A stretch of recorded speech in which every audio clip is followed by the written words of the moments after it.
Merci Seigneur. Alléluia.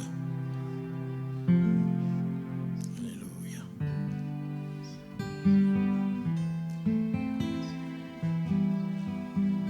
Merci l'agneau de Dieu. Merci Seigneur. Amen. Amen. On acclame le Seigneur. Alléluia. Alléluia. Bonjour à tous. Que le Seigneur vous bénisse. Alors, je ne sais pas si c'est à cause de l'été, on voit pas tout, les chaises sont vides comme ça ou bien quoi. Les gens sont en vacances seulement. Hein. Chaque fois, c'est les vacances. Ah, ok. On dit bonjour à tous, hein, tous ceux qui sont en vacances. Alors, on a changé un peu. Le Seigneur m'a orienté sur un autre sujet. Donc, les régies. On va lire 1 Pierre chapitre 2, verset 9. Et puis préparer aussi Apocalypse 1, verset 6. Alléluia, gloire à toi, Jésus. Merci notre Dieu, l'agneau de Dieu. Louange à ton Saint-Nom.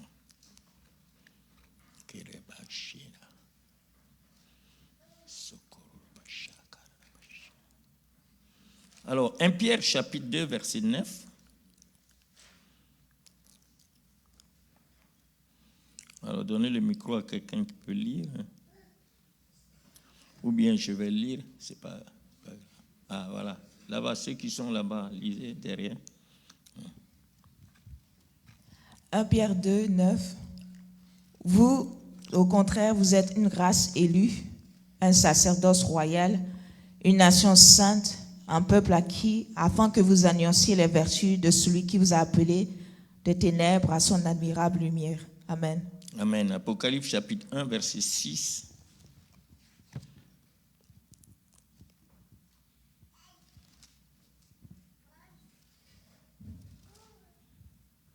Apocalypse 1, verset 6. Et qui a fait de nous un royaume des sacrificateurs pour Dieu son Père. À lui soit la gloire et la puissance au siècle des siècles. Amen. Amen. Que le Seigneur bénisse sa parole. Merci Seigneur. Je voudrais vous parler aujourd'hui du ministère du sacerdoce royal. On a déjà parlé du sacerdoce royal, mais on va parler du ministère. Le ministère du sacerdoce royal. Vous voyez, en tant que chrétiens, comme il est écrit, nous sommes appelés à être des sacrificateurs et des rois. Donc, on est appelé à offrir des sacrifices spirituels à Dieu et à exercer notre autorité en Christ. Parce que le roi exerce l'autorité. Mais les sacrificateurs servent. On cumule les deux fonctions. Nous sommes en même temps, quoi? Sacrificateurs et puis roi. Alors, c'est très important parce qu'en tant que sacrificateur et roi, nous sommes appelés à servir Dieu et à servir les autres. On doit offrir des sacrifices spirituels. Ce ne sont pas des sacrifices physiques, ce sont des sacrifices spirituels. Et nous devons exercer notre autorité en Christ. C'est pourquoi ce sujet nous encourage à vivre une vie de sainteté, une vie séparée du péché, parce qu'un sacrificateur doit être mis à part. Donc un chrétien qui n'a pas compris qu'il est sacrificateur, vous allez voir qu'il va continuer à être toujours dans le péché. C'est pour ça que je voudrais insister sur cette identité que nous sommes. Nous devons connaître notre identité. On est, chaque chrétien, tous ceux qui acceptent le Seigneur Jésus comme leur sauveur Seigneur, il devient un sacrificateur et en même temps il est roi.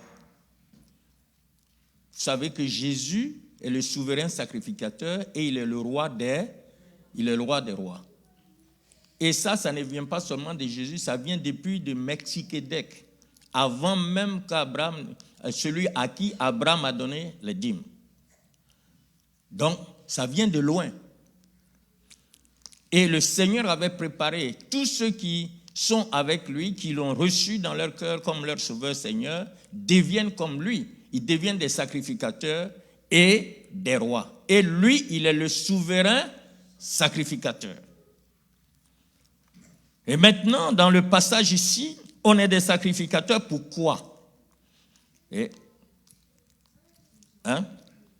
Ici, quand on lit 1 Pierre chapitre 2, verset 9, on a été mis à part, on a une race élue, un sacerdoce royal, une nation sainte, un peuple acquis. Pourquoi?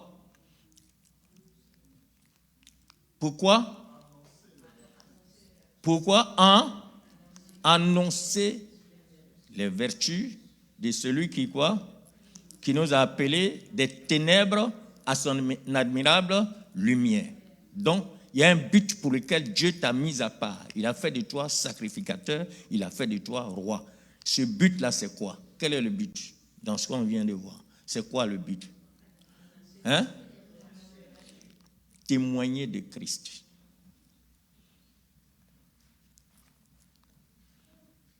C'est l'objectif.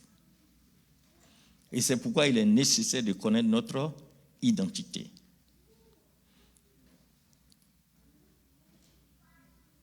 Alors, qu'est-ce que le sacerdoce royal? Je vais prendre les 3 points ici. Un sacerdoce royal, c'est un peuple qui est consacré. Un peuple consacré à Dieu qui est appelé à vivre une vie sainte et à servir Dieu. Ça, c'est ça le sacerdoce royal. Un peuple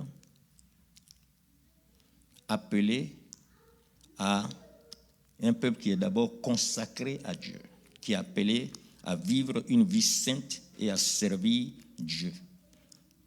Donc, il ne s'agit pas de dire dans la bouche, nous sommes un sacerdoce royal, un peuple acquis. Mais le peuple acquis, mais il a appelé à faire quoi? Il a appelé à servir. D'abord, la consécration. Romains chapitre 12, verset 1. La consécration d'abord pour vivre une vie sainte, pour servir le Seigneur. Tu ne peux pas servir le Seigneur dans le péché. Il faut commencer d'abord par quoi? Par la consécration. Il faut commencer par vivre une vie sainte. C'est ça, Romains 12 nous dit. On doit rendre un culte raisonnable à Dieu. Maintenant, le mot sacerdoce lui-même dit quoi? C'est être prêtre, un sacrificateur. Donc les croyants, chaque enfant de Dieu est appelé à être prêtre, à offrir des sacrifices spirituels à Dieu et à intercéder pour les autres. Parce que les sacrificateurs de l'Ancien Testament, c'est ce qu'ils faisaient. Ils étaient des prêtres. Ils étaient en longue robe. C'est dommage qu'il y a une catégorie de personnes qu'on appelle prêtres, avec des longues robes. Mais tout chrétien est prêtre. Parce qu'il est appelé à être un sacrificateur. C'est pour cette raison que le chrétien ne consulte pas les sacrificateurs du diable, les agents du diable. Les charlatans sont des sacrificateurs du diable. Comment un sacrificateur peut aller voir un autre sacrificateur? C'est dommage. Toi, tu es sacrificateur, c'est toi qui vas te présenter devant un sacrificateur diabolique, alors que toi, tu es le sacrificateur du roi des rois.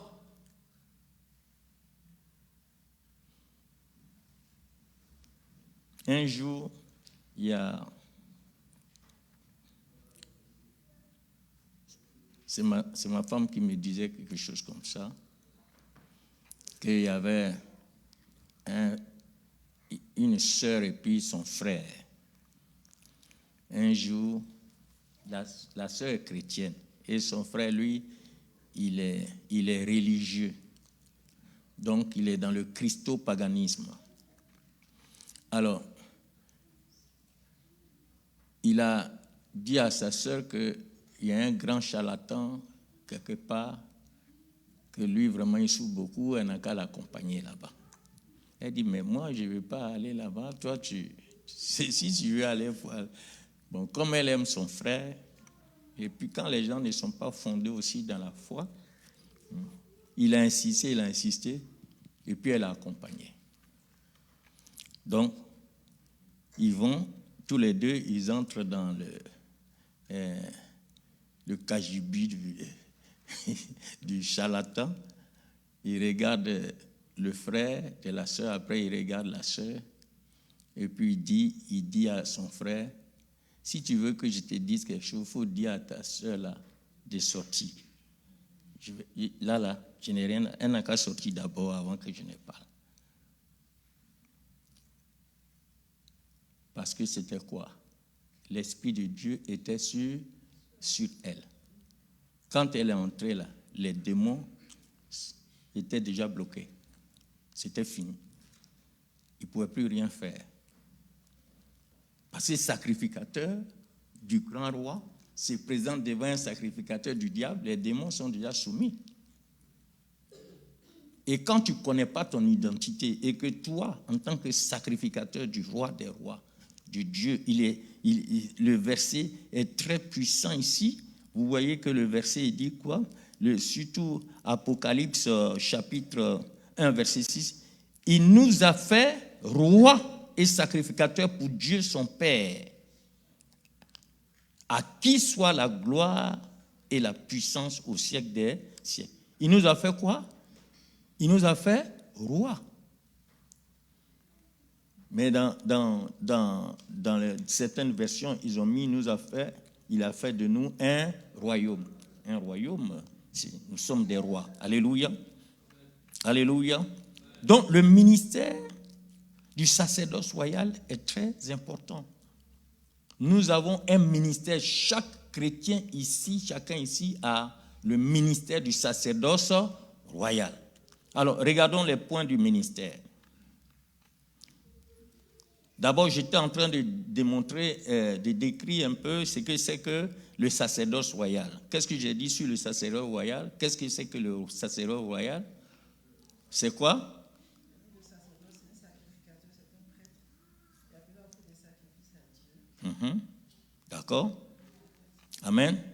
Maintenant, le sacerdoce, c'est ça, un prêtre, celui qui est appelé à offrir des sacrifices spirituels à Dieu et à intercéder pour les autres.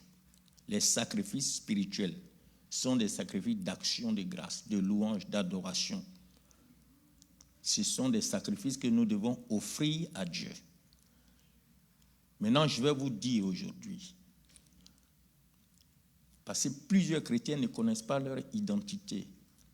Quand ils vont, souvent, ils sont dans des problèmes, dans des difficultés. Parfois, vous ne savez pas que l'Église est infiltrée par des agents du diable. Vous allez les voir, ils vont vous dire, faites un sacrifice à Dieu pour que je puisse prier pour toi. Jésus a déjà payé le sacrifice, pour le sacrifice. Et nous, le sacrifice que nous faisons, c'est quel sacrifice nous devons offrir à Dieu? Hein? Voilà. Et aussi, comme elle vient de lire Romains chapitre 12, nos corps. Mais tout ce corps, c'est nous qui nous offrons à Dieu. Alléluia. Donc, quelqu'un va vous dire, faites une offrande, et puis je vais prier pour vous. Prenez vos Bibles et courez pour sortir cet endroit-là. Parce que ce n'est pas un endroit du Seigneur. Vous avez reçu gratuitement, vous devez donner gratuitement. Donc si jamais, pendant que je suis en train de parler avec toi ici, si tu as déjà fait ces trucs, c'est que tu es déjà sous l'emprise du diable. Il va falloir que maintenant, après, tu puisses te délier de ces puissances des ténèbres. Parce que toi, tu es un sacrificateur. Tous les jours, tu dois offrir des sacrifices spirituels à Dieu. Alors, comment tu peux aller voir un pasteur? Nous tous, on est sacrificateurs. Et puis toi, tu vas faire une offrande. Tu fais une offrande à qui, là? Pour que moi, j'ai pris pour ta délivrance, tu dois me faire une offrande? Et souvent, quand les gens... Parce que ces gens-là, vous savez, quand vous rentrez dans leur secteur, c'est déjà balisé par les puissants des ténèbres. Dès que vous mettez pied là-bas, vous êtes envoûté. Tout ce qu'ils disent, vous allez l'exécuter. Donc, il faut faire très attention. Cherchez le Seigneur. Lisez la Bible. Cherchez. Un sacrificateur doit être toujours dans le temple de Dieu. Vous êtes le temple. Le temple, là, c'est à l'intérieur. Votre vie doit être une vie intérieure. C'est là que vous devez contacter l'Esprit de Dieu dans votre vie intérieure. Ce n'est pas l'extérieur. Moi, je peux prier ici, même s'il y a du bruit qui sort, parce que ma prière n'est pas extérieure, elle est quoi? Elle est intérieure. Moi, personne ne me dérange. Vous pouvez crier comme vous voulez. Si je veux prier là, je vais prier. Mettez vos musiques comme vous voulez. Si je veux prier, je vais prier. Parce que je ne prie pas, mes oreilles ne sont pas... Déjà, mes oreilles de l'extérieur là sont fermées. Ce sont les oreilles de l'homme intérieur qui sont ouvertes. Si vous cherchez le Seigneur, de cette manière, vous serez de vrais sacrificateurs pour Dieu. Alléluia. Alléluia. Donc, le ministère sacerdotal, d'abord, je n'ai pas expliqué royal. J'ai expliqué quoi? Un sacerdoce. Regardons royal. Le sacerdoce royal est royal. Le sacerdoce royal est royal parce que nous sommes appelés à régner avec Christ. On est appelé à régner avec Christ. On est aussi appelé à exercer notre autorité en tant que fils et filles de Dieu. C'est pour ça qu'on est des rois. Il faut régner avec le Seigneur. Vous savez qu'il va venir ici régner pendant 1000 ans. Il va prendre d'abord l'église. On va partir là-bas. On sera récompensé. Et puis quand il va venir, on viendra ensemble avec lui pour régner ici pendant 1000 ans. Mais pour le moment, là, on est en formation. On est en formation. Donc, toi, tu es en formation. Tu dois régner. Régner sur les puissants des ténèbres. Régner sur le péché. Régner sur la chair avec ses désirs et ses passions. Régner sur le monde avec sa convoitise des yeux, l'orgueil de la vie, la convoitise de la chair. Tu dois régner. Tu es roi, tu es reine.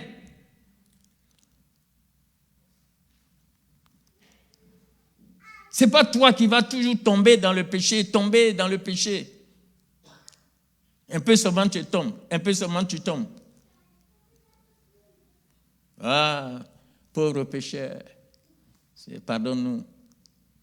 Non seulement tu te dis pauvre, mais en même temps tu te dis pécheur. Alors que toi, tu es sacrificateur roi. C'est des gens qui ne connaissent même pas la parole. Oh, nous, pauvres pécheurs. Toi, tu te dis pauvre? Ok, d'accord. C'est pour ça qu'il n'y a rien là, tout échoue chez toi, pauvre. Et puis en même temps, tu es pécheur. Donc, tu ne peux pas marcher dans la sainteté. Puisque tu es pauvre, pauvre pécheur. Vous n'avez jamais écouté des trucs comme ça? Il y a des gens qui ont des langages comme ça. Ah non, vous exagérez, nous sommes des pauvres pécheurs. Oh bon, vas-y avec ta pauvreté et puis ta vie de pécheresse. Et c'est pourquoi tu es toujours dans le péché. Nous sommes un sacerdoce royal. Nous régnons avec le Seigneur. Il est en nous pour régner. Comme Dieu était en lui et il a régné sur la terre, il est parti, il nous a envoyé son esprit, il est en nous maintenant pour qu'on puisse régner. On le représente. Partout où tu te trouves, tu représentes le Seigneur. Tu dois te souvenir que tu représentes le Seigneur, que ce soit au travail, partout. C'est pourquoi tu dois mener une vie de sainteté, une vie séparée. Tu es séparé. Il faut qu'au travail, les gens sachent que toi, tu n'es pas pareil qu'eux.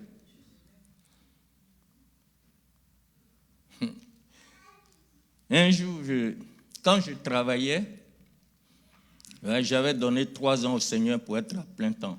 Et puis, 3 ans sont passés à faire d'argent là. Vous savez, quand c'est comme ça, vous faites des promesses, vous avez tous les problèmes avec...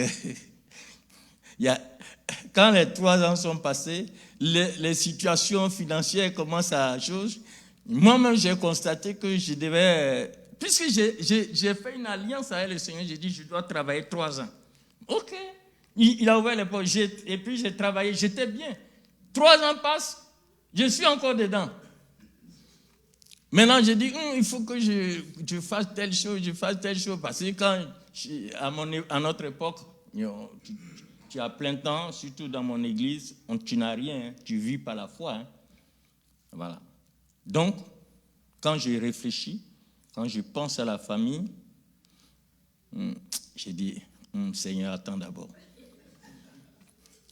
Maintenant, mon salaire qu'on me donne, chaque fin de mois, on coupe le salaire. J'ai le tiers. Je vais me plaindre à la comptabilité, on reconnaît qu'on me doit. Mais le mois qui suit, on ne me donne pas. Pendant près de 5 mois, j'ai plus de 2 millions et quelques. La compagnie me devait plus de 2 millions. Il n'y a rien. J'ai dit, bon, il faut que j'aille jeûner. Bon, d'abord, on priait, les gens viennent, et puis les frères ont commencé à profiter. Tu as fait une alliance avec le Seigneur, tu as fait une promesse, il faut obéir. Vous savez, moi, même quelle que soit la prophétie, moi-même, je vais chercher d'abord la face du Seigneur. Quand j'ai reçu les prophéties, je savais que c'était des réalités, la vérité. Je me suis approché du Seigneur. Mais je travaillais. J'ai pris 3 semaines de prière sans demander permission. Vous imaginez 10 jours, par exemple, 10 jours de prière sans demander permission. Donc, au travail, ma place est vide. Le patron demande, je ne suis pas là. Parce que la Bible dit, quand tu vas jeûner, il ne faut pas avertir quelqu'un.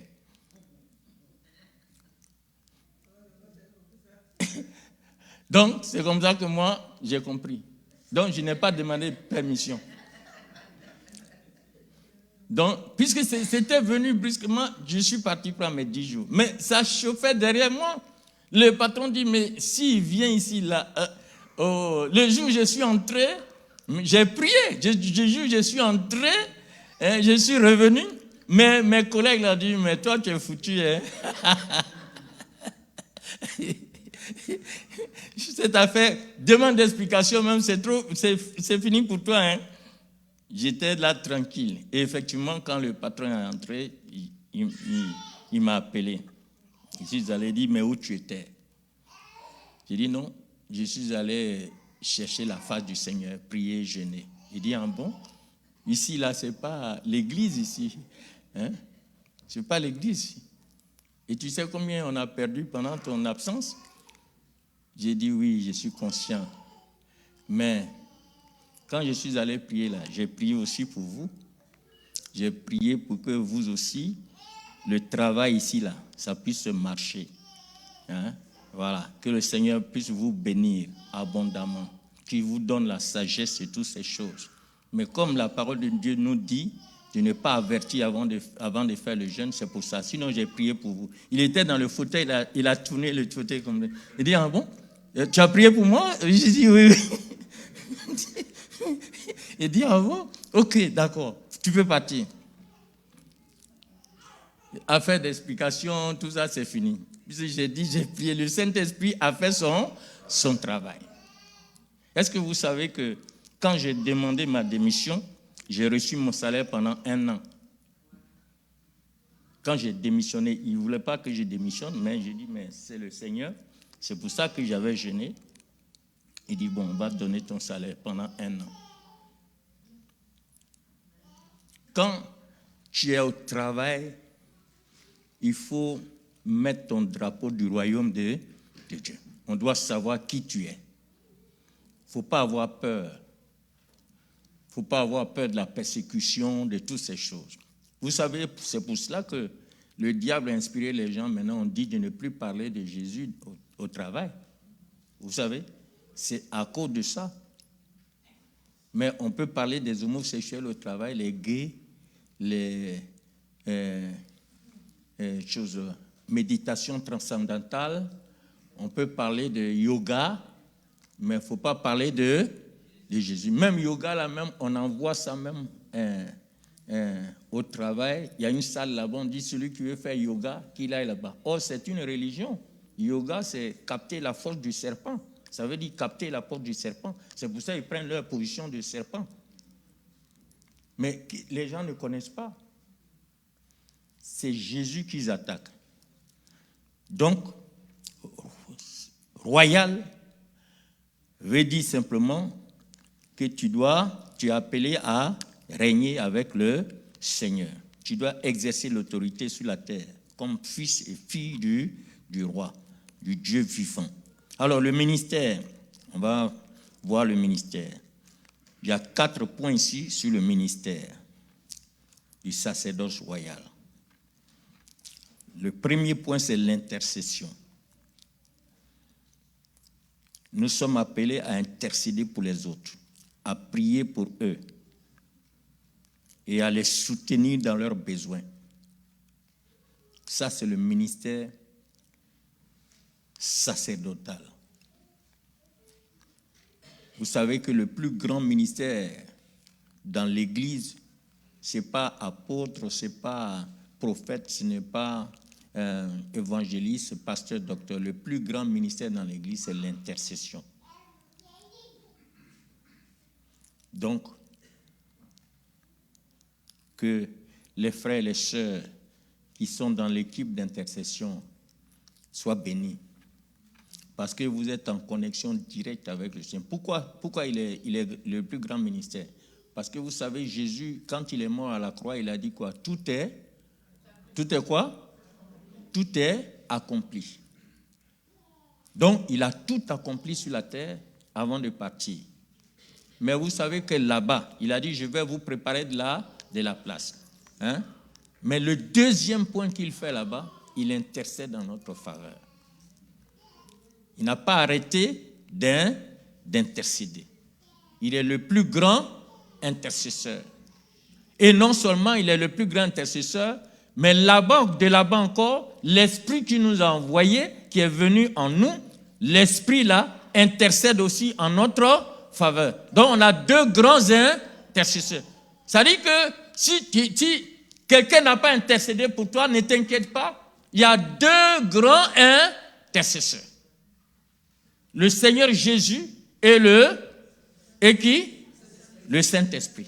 Donc celui, par exemple, qui est dans l'Église et qui intercède, d'abord tous les sacrificateurs doivent intercéder. Normalement, on ne devait pas avoir une équipe d'intercesseurs. Vous savez que l'Église primitive, c'est pour ça qu'on dit, ils persévéraient dans la prière. Ils étaient tous des intercesseurs. Mais comme aujourd'hui, il y a beaucoup de paresseux. Ils veulent seulement qu'on prie pour eux. Ils n'ont pas compris leur ministère du sacerdoce royal. Et donc, on est obligé de prier, d'intercéder pour eux. Eux-mêmes, ils ne savent pas qu'ils doivent intercéder pour les autres. Donc, l'intercession. Le deuxième point, deuxième point du ministère, c'est le service. Nous sommes appelés à servir Dieu et les autres. Nous devons servir, en tant que sacrificateurs, nous devons servir Dieu et nous devons servir les autres. Et c'est pourquoi le Saint-Esprit nous donne des dons. Des dons. Les dons qu'il nous a donnés, on doit les utiliser. Et les talents que nous avons, on doit les utiliser pour servir les autres, pour servir le Seigneur.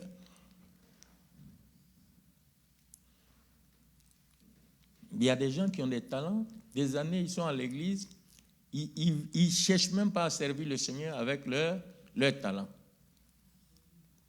Tu as un talent. Ce talent, c'est quoi? C'est la formation que tu as reçue. Formation académique qui fait que tu travailles dans ça là. Quand tu es à l'église aussi, tu es dans le royaume de Dieu. Donc là aussi, tu as besoin de mettre au service du royaume, toi, tes talents. Et ces talents-là seront oints par le Saint-Esprit, pour que tu sois utile. Mais il y en a, ils ne mettent pas leur talent au service du Seigneur. Ils sont là depuis des années, mais les talents sont là, endormis en eux. Et puis l'église a des failles. Vous savez, quand tu es sauvé, le Seigneur te met dans l'église avec ton talent là. C'est qu'il sait que toi, c'est toi seul qui peux faire ce qui manque à l'église dans le domaine où tu travailles. Mais si toi tu ne fais rien, bon, il y a un trou qui est là. Parce que c'est une chaîne. On doit mettre au service du Dieu, de notre Seigneur, nos talents et les dons que le Seigneur nous a donnés. Et si on ne connaît pas, on va critiquer les autres qui sont en train de mettre leurs talents et leurs dons au Seigneur, au service du Dieu. Nous, on ne fait rien. On dit, lui là, regarde comment lui, la même façon, il chante là, la façon là, c'est bizarre, là, façon il chante là. Toi, tu fais quoi? Toi, depuis tu es ici là, tu fais quoi? C'est celui qui chante là, qui joue, même si sa musique n'est pas, c'est bizarre, sa prière est bizarre. Mais toi, tu fais quoi dans la maison de Dieu? Si tu sais déjà qu'on chante mal, ça veut dire que toi, tu sais chanter bien. Si tu sais chanter bien, mais viens ici, le micro est là. Mets tes talents et tes dons au service de Dieu. Parce que tu es un sacrificateur. Alléluia. Troisième point, le témoignage.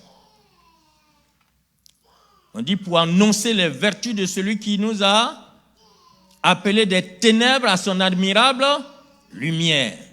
Le témoignage. Nous sommes appelés à être des témoins de Jésus-Christ. À annoncer l'évangile, nous devons partager notre foi avec les autres. C'est pourquoi on est sacrificateur. Tu dois annoncer l'évangile, témoignage. C'est dommage. Je ne sais pas comment tu te sens quand tu viens à l'église et puis il y a des chaises qui sont vides. Toi, tu es un sacrificateur. Quand tu viens là, et puis il y a des chaises qui sont vides là, comment tu te sens? Comment tu te sens? Comment? Est-ce que tu es à l'aise? Tu dois annoncer l'évangile. La Bible dit même que ce soit favorable ou non, tu dois annoncer l'évangile.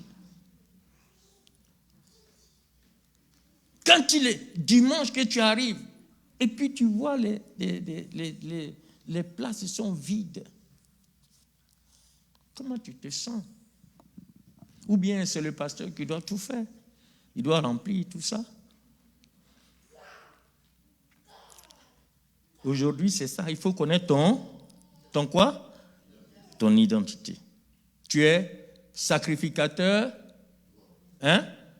Sacrificateur quoi? Voilà. Tu dois connaître ta position. C'est toi qui dois annoncer l'évangile. Le pasteur, c'est un berger.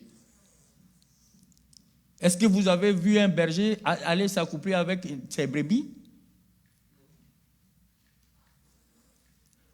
Bon, ça c'est autre chose encore.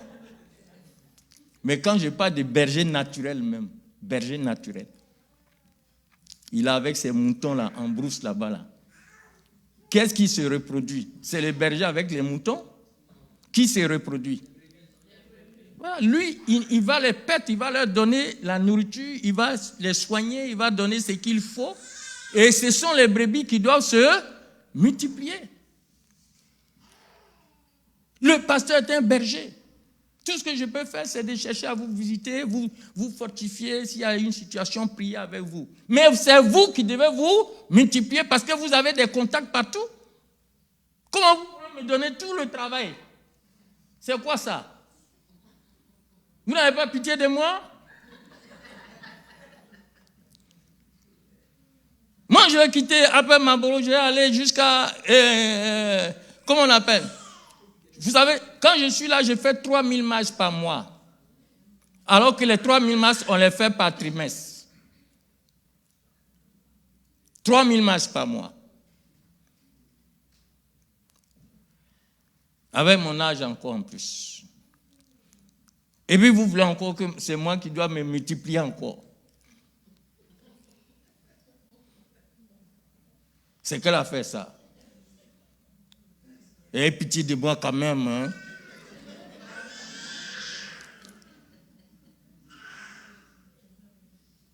Vous avez des contacts sur vos téléphones tous les jours. Plein de contacts. Je fais des efforts pour vous envoyer encore des méditations, comment on appelle, quotidiennes. Pour essayer de vous équiper. Bon, c'est dommage que je n'ai pas le retour. Il y a quelques-uns qui donnent un peu le retour pour montrer quand même qu'ils ont lu quelque part. Mais 99% même ne disaient absolument rien. Ça veut dire qu'ils ne lisent même pas ce qu'on leur envoie. Ils n'ont même pas le temps pour lire. Ça, c'est grave encore. Alors qu'on perd le sommeil pour essayer de vous équiper parce qu'on n'a pas d'études bibliques à l'église. Et comme on n'a pas d'études bibliques, il faut combler ce trou-là. Donc, il faut envoyer au moins des études ou bien des méditations quotidiennes pour vous aider à vous et puis vous exciter à lire la parole de Dieu, des thèmes qui sont donnés. Mais il y a quelques-uns qui juste répondent, qui donnent au moins, qui mettent amen ou bien une chose. Ça montre un peu qu'ils ont, au moins ils ont lu.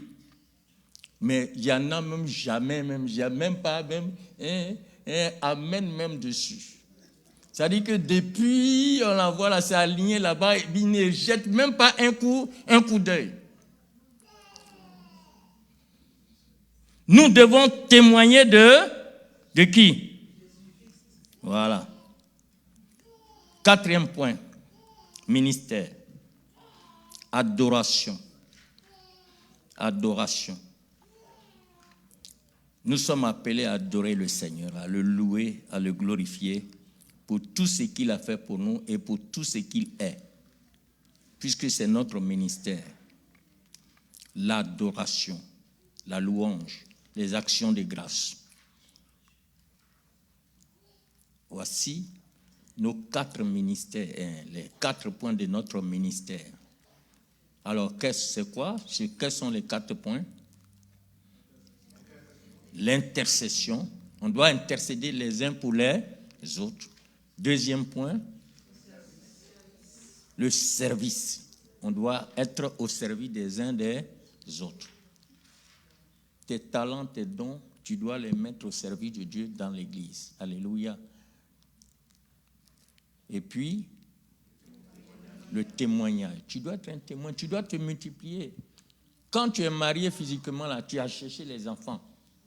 Mais nous sommes l'épouse de Christ. Ou bien tu ne fais pas partie de l'épouse de Christ.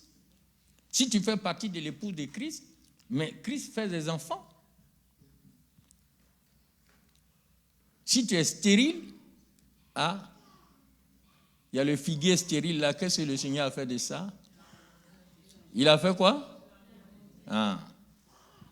Il faut que toi aussi tu aies des enfants spirituels.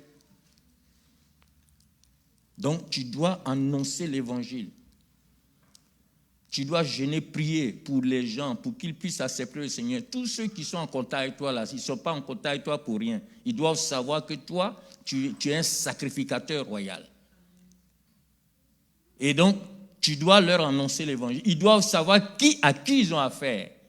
Et vous savez, quand tu te montres aux gens, vous allez voir que quand ils ont des problèmes, ils vont venir vers toi pour demander des conseils. Et ça, tu profites pour annoncer la parole. Si tu gardes ta position en tant qu'enfant de Dieu, en tant que sacerdoce royal, tu verras que les gens vont te considérer.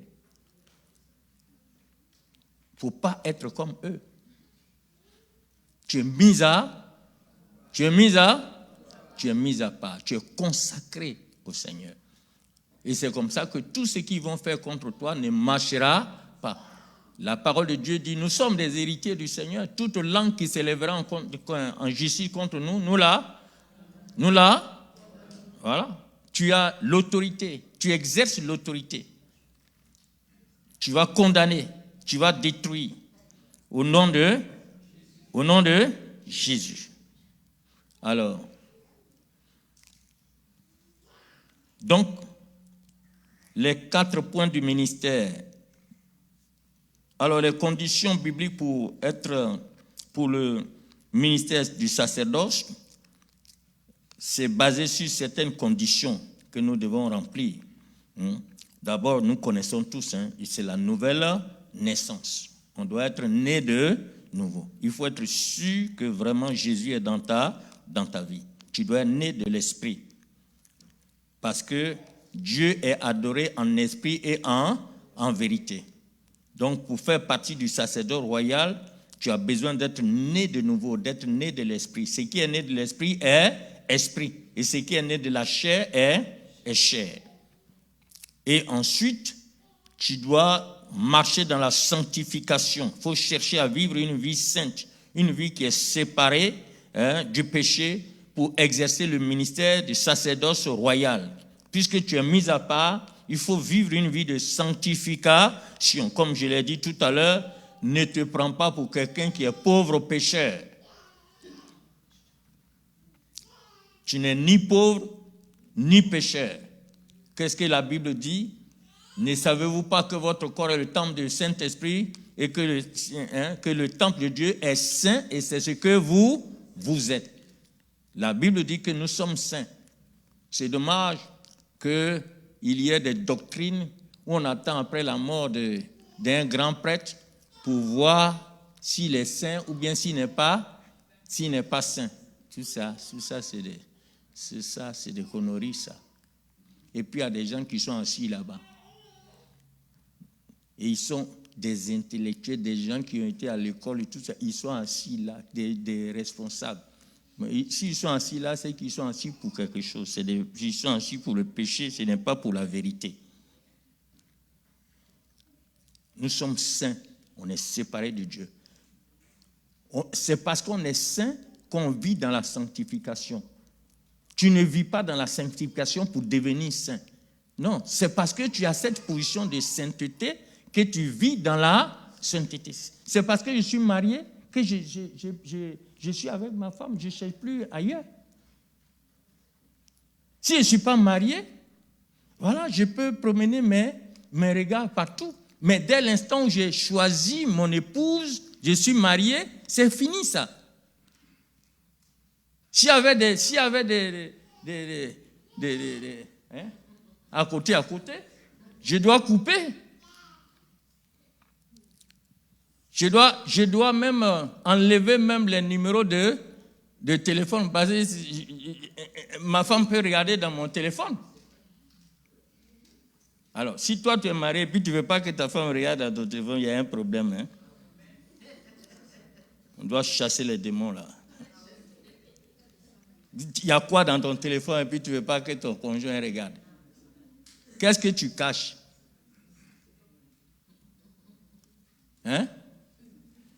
On veut toucher ton... Non, ne touche pas mon téléphone. Ah bon? Il y a quoi dedans? Il y a quoi dans ton téléphone là?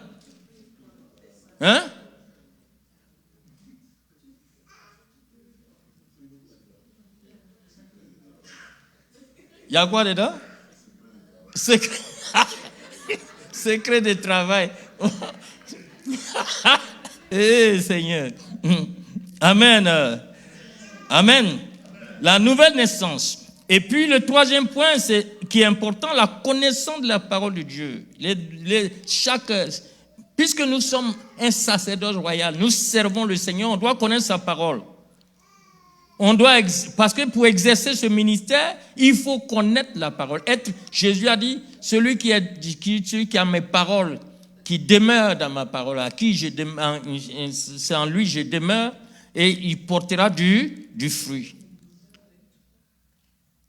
La connaissance de la parole de Dieu. mais une connaissance pratique de la parole. Ce n'est pas une connaissance intellectuelle. Quand tu la connais, il faut la mettre en pratique. Alléluia. Et puis le quatrième point, c'est la foi en Jésus. La connaissance, nous devons marcher, on doit avoir la foi en Christ. Pour faire partie du sacerdoce royal, nous devons avoir la foi en Jésus. Et on doit marcher par la foi. Un enfant de Dieu ne marche pas par la vue, il marche par la foi. Une foi inébranlable. Il n'appelle pas conjuration ce que les hommes appellent conjuration. Il ne craint pas ce que les hommes craignent. Si on dit non, que nouveau président qui est venu là, il est en train de chasser tout le monde, les gens sont en train de, comment on appelle, il n'y a pas de travail, mais pour toi tu n'es pas dedans. Quand on dit il n'y a pas de travail, il faut dire, moi je ne suis pas dedans. Ça ne me concerne pas. Parce que toi, tu es mis à part. Tu es un enfant de Dieu et puis la terre, là, c'est pour toi. La terre, là, c'est pour toi. En moi, la terre et tout ce qu'elle renferme. Le monde est sous ceux qui l'habitent. Et tu es héritier. Donc, la terre ne peut pas te rejeter. C'est impossible. Parce que la terre elle-même, elle attend la révélation des fils de Dieu. Elle attend que tu lui parles pour lui dire qui tu es et qu'elle te soit favorable. Est-ce que tu parles souvent à la terre même quand c'est difficile? Il faut lui parler. Parce que la terre produit. Et tout ce que Dieu a créé là est à nous. Donc nous régnons avec le Seigneur, avec la parole de Dieu. Et partout où nous allons, si c'est vraiment annoncer l'évangile qui est ta vision, Dieu ouvre les portes largement. Alléluia. Il ouvre les portes. Je n'ai pas le temps pour vous rendre mon témoignage, mais souvent de temps en temps je donne. Moi, il n'y a pas une terre qui ne peut pas me recevoir dans ce monde-là. Tout est ouvert en ma faveur. Parce que c'est pour accomplir la volonté de qui? La volonté de Dieu. Amen. Voilà. Donc, il faut mettre ta foi en le Seigneur. Amen. Il faut marcher par la foi. Arrête de murmurer, arrête de te plaindre des situations. Chaque situation qui arrive, si toi tu es fidèle au Seigneur, toute situation qui arrive est dans le plan de Dieu pour toi. Et c'est comme ça que Paul a dit quoi? Toutes choses concourent au qui? Au bien de ceux qui aiment et qui sont appelés selon son dessein. Au bien de ceux qui aiment le Seigneur. Si tu l'aimes, tu n'as rien à craindre. Si quelque chose arrive, bénis le Seigneur. Parce que rien ne peut arriver sans sa permission. C'est lui qui permet. Et s'il a permis, il est trop sage. Il sait pourquoi il a permis. Aujourd'hui, on allait avoir encore les saisons dans la vie de David. Vous avez vu, on a commencé dans les saisons. Les saisons, Joseph, tout ce qui lui était arrivé était planifié par Dieu. Donc il pouvait même, parce que ce n'était pas la peine de se fâcher contre ses frères. Ils m'ont maltraité, ils m'ont vendu, ils sont restés avec mon papa là-bas, ma chemise et mon truc que le papa m'a donné, ils ont déchiré, ils ont fait telle chose, ils ont machin. Et il y a beaucoup qui font ça. Dieu t'a béni, lui là, il va comprendre maintenant dans la famille là, qui est qui là. Parce que ce qu'il m'a fait là, depuis là, maintenant il va comprendre maintenant. Non, c'est parce que Dieu a voulu que cela soit fait pour que tu deviennes ce que tu es devenu. Parce que si ce n'était pas fait, tu n'allais pas être à cette place-là. Donc il faut comprendre toutes ces choses. Et c'est pourquoi il faut marcher par la foi. Alléluia. En dernière position, il faut obéir à Dieu. Nous devons obéir. Nous devons suivre les commandements pour exercer le ministère. On doit obéir au Seigneur. L'obéissance. On suit celui qui a obéi. Le premier Adam a désobéi. Et le diable a récupéré son autorité. Le second Adam qui est venu, il a obéi jusqu'à la mort de la croix. Donc quand toi tu acceptes le second Adam, qui est Jésus-Christ, qui est le second Adam, ton ministère c'est l'obéissance. La désobéissance c'est pour le premier Adam. Si tu es dans la désobéissance, ça veut dire que tu es sous l'emprise du diable encore. Dans l'obéissance, il faut savoir que je dois obéir. Qu'est-ce que la parole de Dieu dit sur telle chose? Chaque situation qui arrive, tu dois t'interroger. Qu'est-ce que Dieu dit dessus? Il y a quelqu'un qui a écrit, il dit, quand tu as une situation, tu veux répondre, tu dis, que ferait Jésus à ma place? Conflit dans le couple, il y a une situation, avant que tu n'ouvres la bouche là, pour parler au bas. Avant que tu ouvres la bouche, que ferait? Tu te poses la question d'abord. Seigneur, si tu étais là, en personne, que vas-tu faire? Quand tu poses la question, tu vas redevenir calme dans ton esprit. Le Saint-Esprit va dire, attends, temporise-toi d'abord. Mais quand la situation arrive et puis ta chair là, en train de te brûler, il y en a qui sont très forts. Dès qu'il y a un paf, ils répondent déjà. Non. Que ferait Jésus à ma place? Que le Seigneur vous bénisse. On va se lever pour prier. On va prier.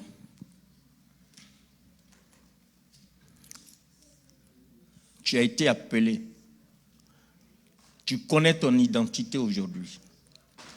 Sacerdoce. Tu es un prêtre, un sacrificateur et en même temps tu es qui? Tu es roi. Alléluia. Tu règnes avec le Seigneur. Tu règnes sur tout ce que Dieu a créé. Tu règnes sur les démons, sur le diable, sur tous les barons de l'enfer. Tu règnes.